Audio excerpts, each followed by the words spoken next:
Hello! For today's episode of Storytime with Jen, we're going to be reading The Lorax by Dr. Seuss.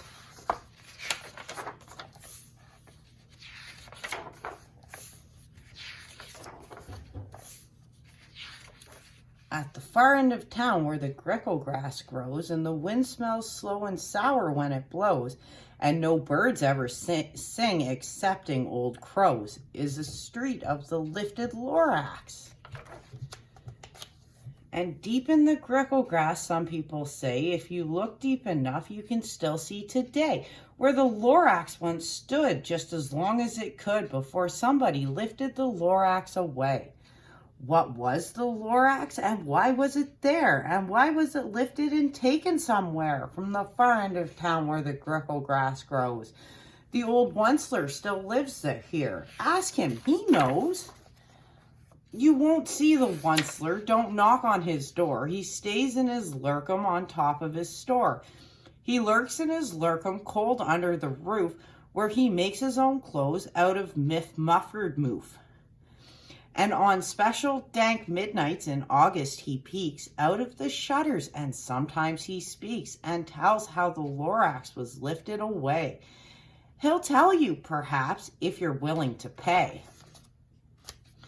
On the end of a rope he lets down a tin pail, and you have to toss in 15 cents and a nail and the shell of a great-great-great-grandfather snail. Then he pulls up the pail, makes a most careful count to see if you've paid him the proper amount. Then he hides what you paid him away in his snub, his secret strange hole in his grovulous glove.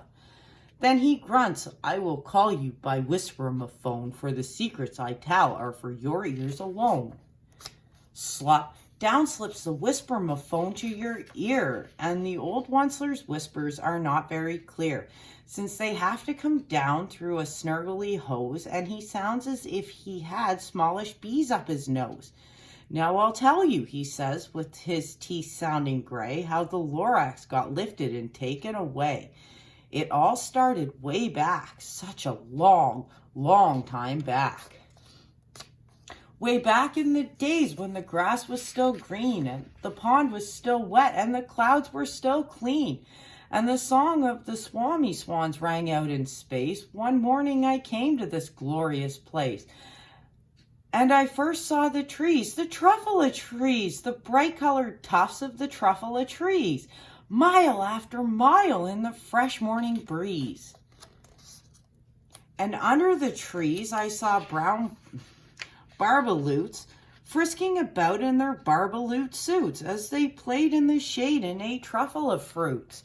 From the ripulous pond came the comfortable sound of the humming fish humming while splashing around. But those trees, those truffula trees. All my life I'd been searching for trees such as these. The touch of their tufts was much softer than silk, and they had the sweet smell of fresh butterfly milk. I felt a great leaping of joy in my heart, and I knew what I'd do. I unloaded my cart. In no time at all, I had built a small shop. Then I chopped down a truffula tree with one chop. And with great skillful skill and with great speedy speed, I took the soft tuft and I knitted a thneed. The instant I'd finished, I heard a gazump. I looked. I saw something pop out of the stump of the tree I'd chopped down. It was sort of a man. Describe him? That's hard. I don't know if I can. He was shortish and oldish and brownish and mossy, and he spoke with a voice that was sharpish and bossy. Mister, he said with a sawdusty sneeze, I am the Lorax. I speak for the trees. I speak for the trees have no tongues. I am asking you, sir, at the top of my lungs. He was very upset as he shouted and puffed, What's that thing you've made out of my truffula tuft? Look, Lorax, I said, there's no cause for alarm. I chopped just one tree, and I'm doing no harm. I'm being quite useful. This thing is a thneed. A thneed's a fine something that all people need. It's a shirt, it's a sock, it's a glove, it's a hat. But it has other uses, yes, far beyond that. You can use it for carpets, for pillows, for sheets, or curtains, or covers for bicycle seats. The Lorax said, "Sir, you are crazy with greed. There is no one on earth who would buy that fool Thneed." But the very next minute I proved he was wrong, for just at that minute a chap came along, and he thought that the Thneed I had knitted was great. He happily bought it for $3.98. I laughed at the Lorax. "You poor stupid guy. You never can tell what some people will buy." "I repeat," cried the Lorax, "I speak for the trees." "I'm busy," I told him. "Shut up, if you please."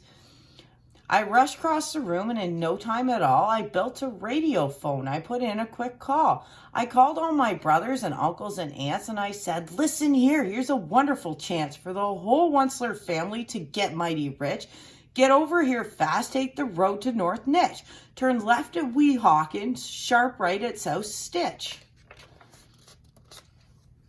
And in no time at all, in the factory I built, the whole Onceler family was working full tilt.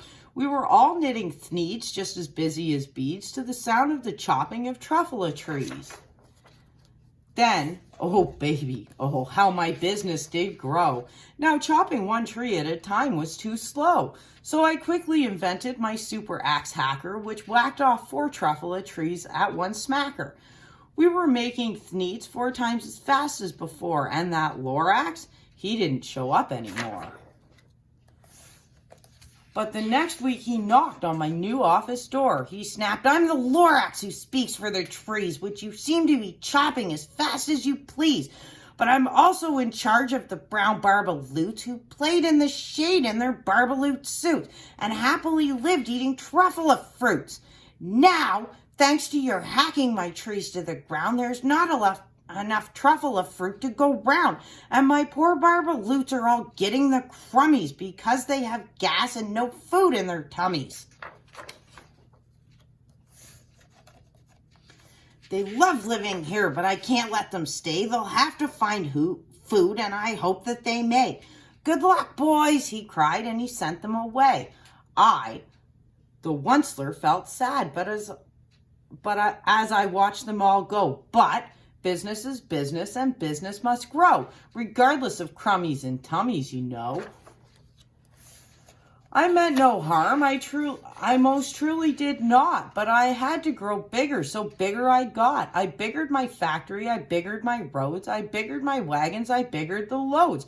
Of the Thneeds I shipped out, I was shipping them forth to the south, to the east, to the west, to the north. I went right on biggering, selling more Thneeds, and I biggered my money, which everyone needs. Then again he came back. I was fixing some pipes when the old nuisance Lorax came back with more gripes. "I am the Lorax," he coughed and he whiffed. He sniffed and he sneezed. He snargled, he sniffed. "Onceler," he cried with a cruffulous croak. "Onceler, you're making a smogulous smoke. My poor swammy swams, why they can't sing a note. No one can sing who has smog in his throat." "And so," said the Lorax, "please pardon my cough. They cannot live here, so I'm sending them off. Where will they go? I don't hopefully know.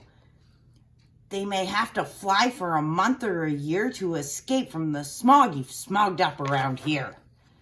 "What's more," snapped the Lorax, his dander was up, "let me say a few words about gluppity glup.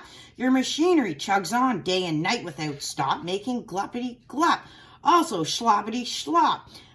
And what do you do with this leftover goo? I'll show you, dirty old Onceler man, you. You're clumping the pond where the humming fish hummed. No more can they hum, for their gills are all gummed. So I'm sending them off. Oh, their future is dreary. They'll walk on their fins and get woefully weary in search of some water that isn't so smeary." And then I got mad. I got terribly mad. I yelled at the Lorax, "Now listen here, Dad. All you do is yap yap and say bad, bad, bad, bad. Well, I have my rights, sir, and I'm telling you, I intend to go on doing just what I do. And for your information, you Lorax, I'm biggering and biggering and biggering and biggering. turning more truffle trees into needs, which everyone needs. And at that very moment, we heard a loud whack. From outside in the fields came a sickening smack of an axe on a tree. Then we heard the tree fall. The very last truffle tree of them all. No more trees, no more needs, no more work to be done. So in no time, my uncles and aunts, everyone, all waved me goodbye. They jumped into my cars and drove away under the smoke smog stars. Now all that was left neath the bad-smelling sky was my big empty factory, the Lorax, and I. The Lorax said nothing, just gave me a glance and gave me a very sad backwards glance as he lifted himself up by the seat of his pants. And I'll never forget the grim look on his face when he hoisted himself and took leave of this place through a hole in the smog without leaving a trace. And all that the Lorax left here in this mess was a small pile of rocks with the one word, unless.